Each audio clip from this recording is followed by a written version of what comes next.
সম্মানিত দর্শক, আজকের গরম খবর। আজ সকাল ৬ ঘটিকার সময় ওবায়দুল কাদের স্যারের বাড়ির সামনে বিএনপির আক্রমণ।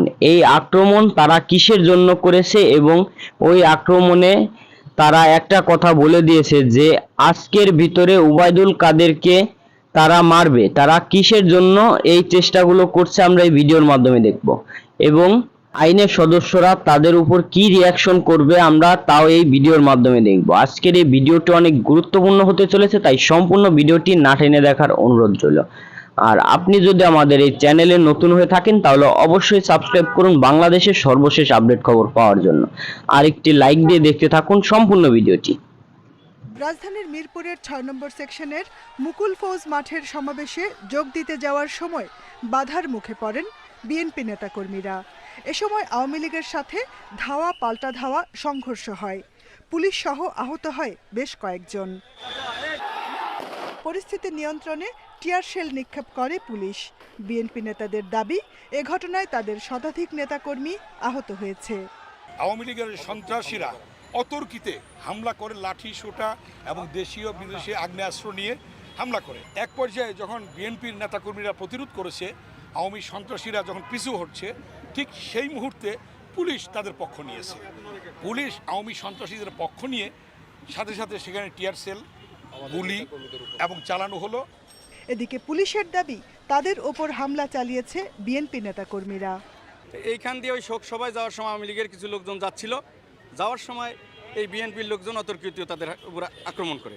তা আমরা সেখানে, আমি সহ আমার যারা ছিল, আমরা তাদের ঠেকাই দিলাম। আওয়ামী লীগের লোককে তারা পিছু পিছু হটাই দিলাম, তাদের উপর আক্রমণ করার পরও যে আপনারা আপনাদের মিটিংয়ের দিকে যান। তারপরে তারা কি করলো, তাদের নেতাদের উস্কানিতে আমাদের উপর আক্রমণ করলো, পুলিশের উপরে, যে আমার হাতটা ইটে কেটে গেল আর কি। এবং আমার বিএনপির লোকজনই। সংঘর্ষের ঘটনার প্রতিবাদে মিরপুরে মিছিল করেছে আওয়ামী লীগ ও বিএনপি নেতাকর্মীরা।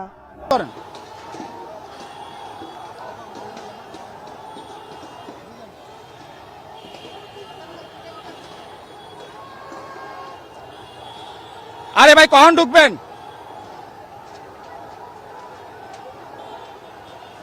আরে কি ক্যামেরা এদিকে, আপনারা দেখতে চান?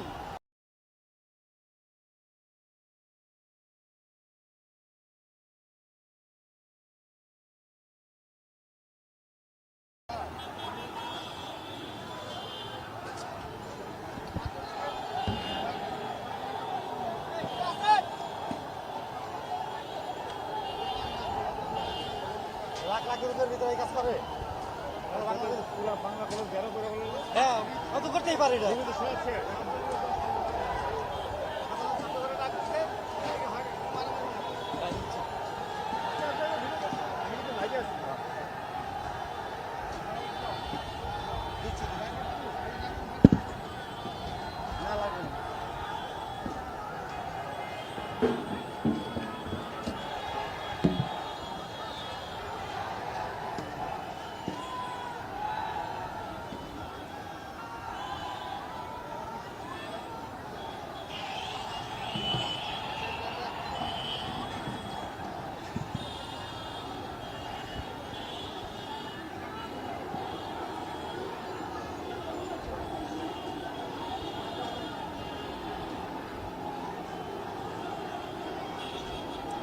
এদিকে আসলে ভালো, এদিকে।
ওরা নিচে কি করে? ভাই মোটরসাইকেল একটা ছবি নিয়ে আন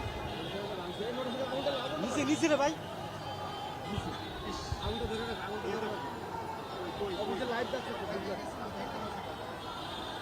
ছবি তো অন্ধকার হয়ে গেছে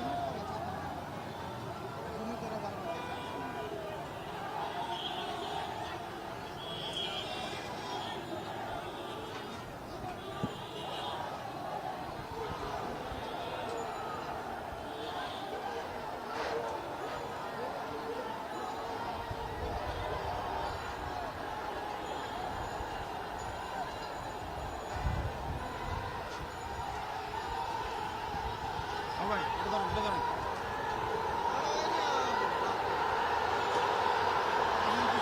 ভাই বড় শক্তি ভাই নিচে নিচে